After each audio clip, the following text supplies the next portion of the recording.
The next conversation up is with Edith Myers. Edith worked in the entertainment industry for Tony and Ridley Scott for many years. She managed on the business side of the entertainment industry. She has a very diverse background in entertainment, not just for the Scott brothers. And she is also a cancer survivor and serves or has served on several boards. I think you're going to find our conversation very interesting. Enjoy. Welcome to Inspirational Women. Please subscribe to this channel and remember to click on the bell to be informed of new episodes. Joining me today is Edith Myers, who is president of the Canadian Entertainment Investors Management, Inc. Welcome, Edith. Thank you, Linda. How are you today? I'm well, thank you. Well, you have quite the impressive background, I must say. I've had a very eclectic career. Yeah, well, it looks like most of it was in the entertainment industry. Yes, but it's an unusual career even for the entertainment industry. So let's start out. Where are you from? I'm from Montreal. Montreal, and you lived there as a child? Yes, I was born in Montreal, lived there until about a decade ago, actually. I only moved to Toronto in 2009. Oh, I didn't realize that. I thought for some reason, I thought you were in Vancouver also. Oh, yes, a little bit in Vancouver, a little bit in Ottawa, but really mostly Montreal. And you went to university in Montreal also. What was that like for you? I went out of Cégep, because I'm a Cégep. I went to a year at McGill, wasn't ready for university, lived in Vancouver, went to Simon Fraser, lived in Ottawa, went to Carleton, then eventually came back to Montreal and finished my degree, understandably, in interdisciplinary studies because I had so many courses from so many universities in Canadian studies. And then a few years later did a master's degree in business administration at Concordia, John Molson School. And then what did you do after that? Did you jump right into the entertainment industry or you had other jobs? No, when I started my MBA, I was pregnant with my child, and so it took me a bit longer to finish my MBA than otherwise would. So in 1989, I guess about 1988, I finished. In early 1989, I had 2 job offers. It wasn't a great time to be job hunting, but I had one at the Royal Bank of Canada and one for this quirky entertainment company called CEI, which eventually, kind of got bequeathed to me. That's my personal service company, and I took the road less traveled. So you chose the entertainment industry right from the get-go? I chose something different than the traditional MBA route. So I don't know that I chose the industry, it sort of fell in my lap. Okay. Yeah. The first item I see on your resume is Muse Entertainment and Enterprises, where you were the CFO. Is that the same company as what you just mentioned, CEI? No, that's a different company. So I had been working, I'd been working for CEI for quite some time. And during before that, because my CV doesn't go back to the beginning of time, as you can appreciate. Yeah. And I'd been working for an investment bank in California for a number of years, entertainment focused, run by a couple of fellows, Joe Cohen, who was my boss at CEI, and Nigel Sinclair, who was a Los Angeles lawyer. So I was doing that. And Michael Prupis, who is a partner at a law firm in Montreal called Heenan Blakey, that CEI had been a client of for quite a number of years, was leaving law and starting a business. And I was sort of in this situation where at the time I was working kind of half-time for Ridley and Tony Scott and half-time for the investment banking firm. And I thought that I should do something a little bit more closer to home, I guess, because none of that was in Canada. So I took a job at Muse with the plan to sort of extricate myself from the responsibilities with Ridley and Tony over like a 6-month period as we got started up. So Muse has got on to be quite a successful television production company. That isn't what we had planned to do when it started, but it sort of evolved into that. And so as it was evolving into that and not what I had not the business plan that Michael and I created, Ridley and Tony offered me a full-time job. Very unclear what that was going to mean. And I said yes to them. And they said they didn't care where I lived. I could travel wherever I want, do whatever I want to do pretty much. So I left Muse and joined them on a full-time basis. The entertainment industry, I don't know much about it, but from what I hear, has been a very male-dominated industry over the years. Well, like at this time, everything was a male-dominated industry. Yeah. I think that maybe you're talking about Me Too things, which is definitely true, but it's a very different kind of arm of the business that I was involved in. I was a business person trying to fit some creative minds into a bit of a square peg. But yes, for most of my career, at most business meetings, I've been the only woman in the room. And good for you.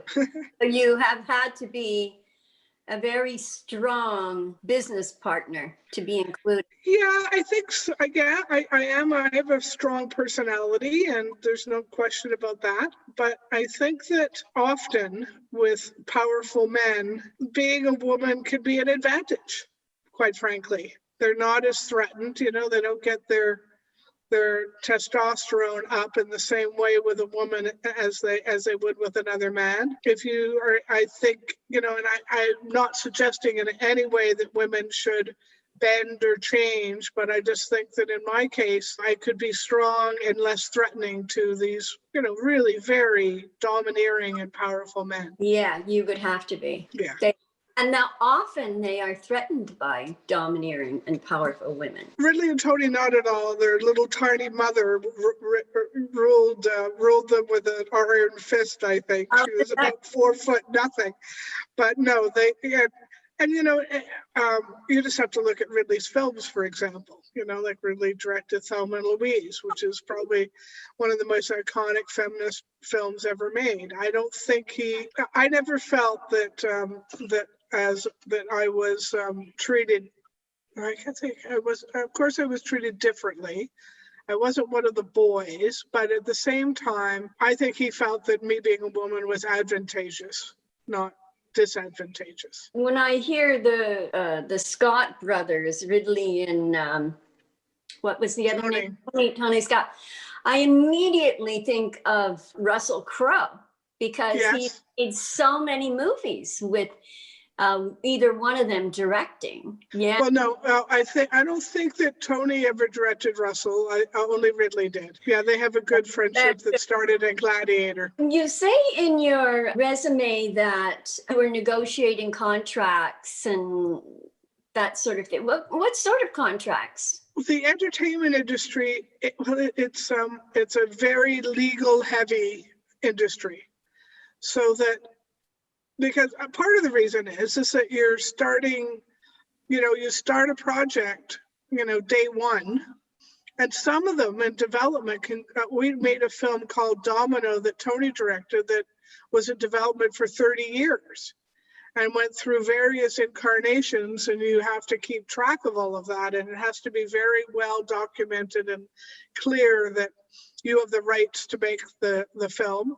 I also was involved in the negotiation, Ridley and Tony's personal contracts, although they, of course, had their own lawyers, relationships with employees and all sorts of things. I just had my hand in all sorts of aspects of the business and on the business side and on the creative side so much.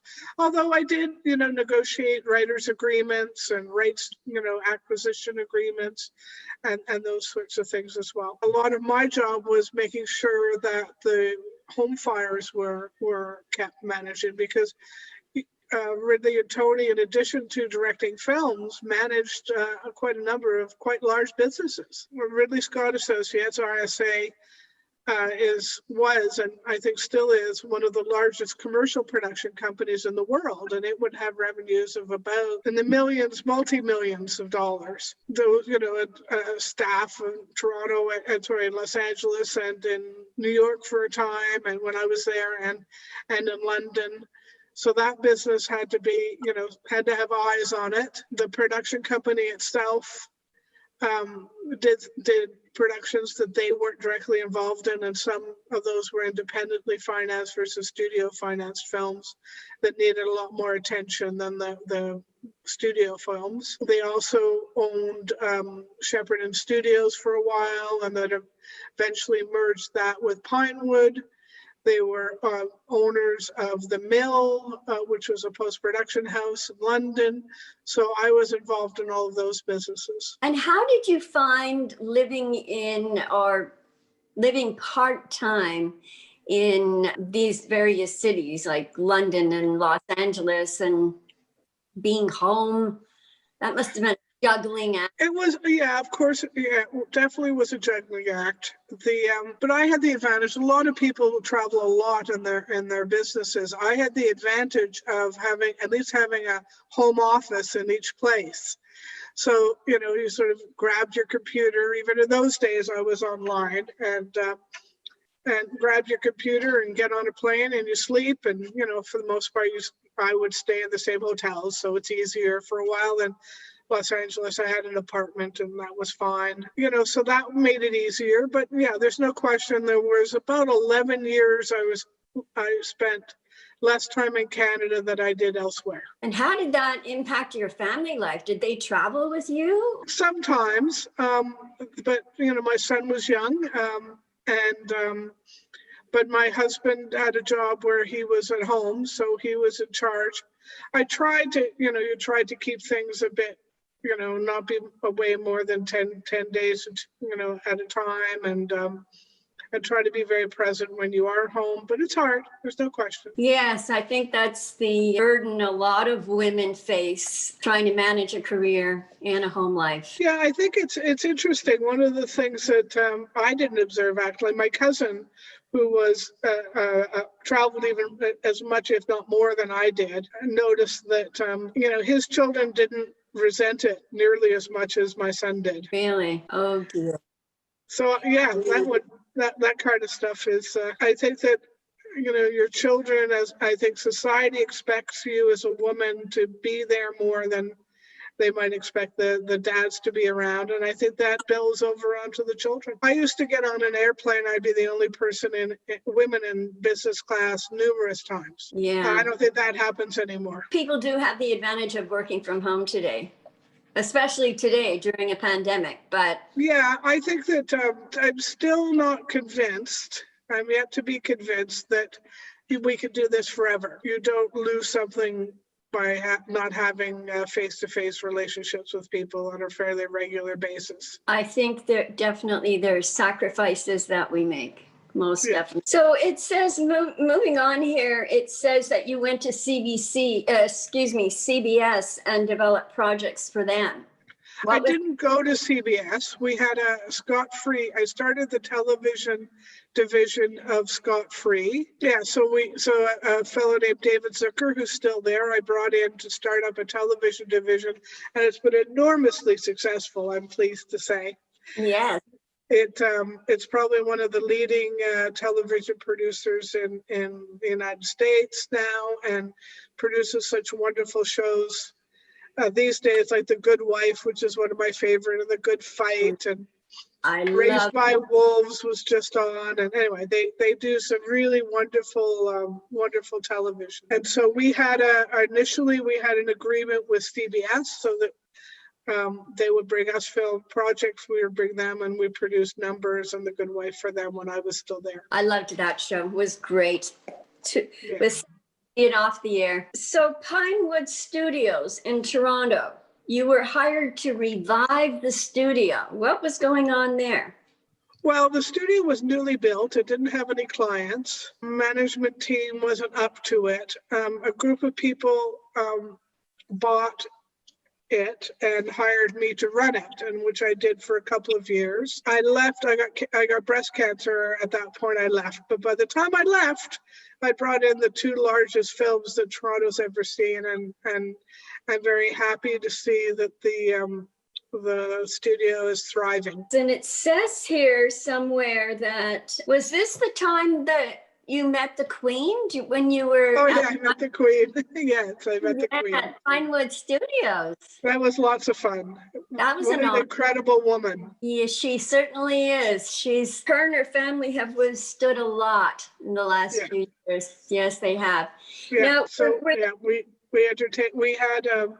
It was sort of fun. We did a little performance and showed her how something went from performance onto 3D, and she wore 3D glasses, which is a big accomplishment because she's very fastidious about how she looks, and she was gracious and charming as you would expect her to be. You did mention that you were diagnosed with breast cancer. Everything's fine. I had the whole range of treatment, lumpectomy, chemotherapy, radiation.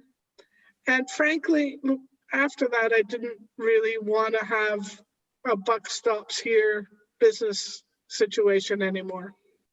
The chemo particularly is hard to recover from. That's what I hear. Yes, we have family members who are experiencing that right now, actually, on my husband's side. Do you think that the experience of having cancer shifted your outlook on life? Yeah.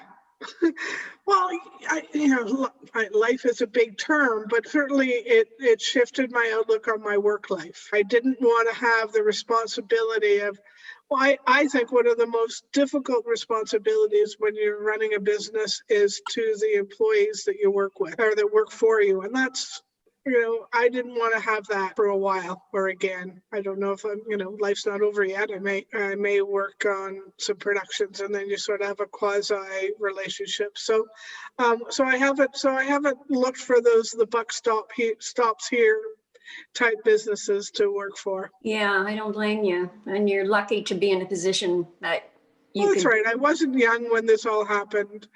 It was, it took, the whole process took a couple of years to go through, and then it takes you some time to recover. And I have, as I said, live below your means, so you have lots of options. And how did that experience impact your family, your husband and your...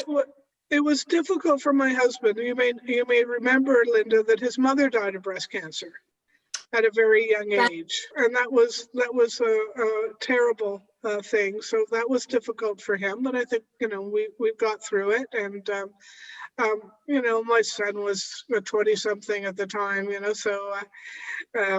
So he's they're resilient. And then when you left Pinewood Studios, you major pivot over to the bank. Well, that was an underemployment situation, to be honest with you. It was easy peasy for me to do. We did bank financing for feature films, something I'm very experienced at doing, and I was. It was fun for a few years. I could work at home, so we have two homes. At the time in Toronto, and also we have a country home on the Quebec border with Vermont. So I was able to work from home, which was happy. We did some good work, didn't need me anymore. So I was happy to step aside and find some other stuff to do. What is next for Edith? Well, I'm doing some interesting consulting work right now. I work on a kind of an ongoing basis for a young producer. We raised some funds last year. COVID hit doesn't help, but we're hoping to get a project ordered and a television series ordered, and that'll, I'll have a role there. Might be a bit more than I want to do, but I might, we'll see what happens. And I have some other consulting projects, and stuff comes along. Yeah. you know.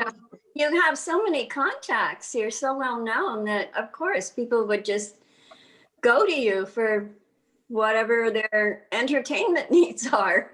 Yeah, I'm on a couple of boards. I'm on the board of Ontario Creates, which I enjoy. I enjoy board work. I may do more of that. I'm leaving a board I've been on for about 10, 11 years. Time for someone new. And so I think come January, I'll start looking for another board. I like to do that kind of board. Okay, what about this Women in Film and Television? You were involved in that. It's a great organization. It's international. I was involved in the Toronto's chapter and was on the board. They do wonderful things trying to promote women's role in our industry, and I continue to support them. The Toronto Waterfront Studios. That was Pinewood. That's one of the companies around the Pinewood Toronto Studios group. So there were 3 in the group. You've been a trailblazer for women in doing a similar job to yours. I hope so. I am noticing more women in the room these days. That can only be good. And it can only be good.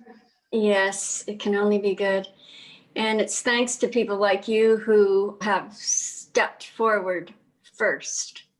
And so paved the way for younger women to come up. Yeah, I am bothered a bit because I think that young women don't fully appreciate how much further there is to go. This is what I'm hoping to do with this YouTube channel, is to just have a conversation with women who have a very diverse background and who can inspire younger women to go forward and do something. We want to encourage women in the workplace, definitely. Absolutely. And not just in the workplace, but, to do other things too. Well, thank you so much, Edith, for joining me today. I really appreciate it. Thank you very much, Linda.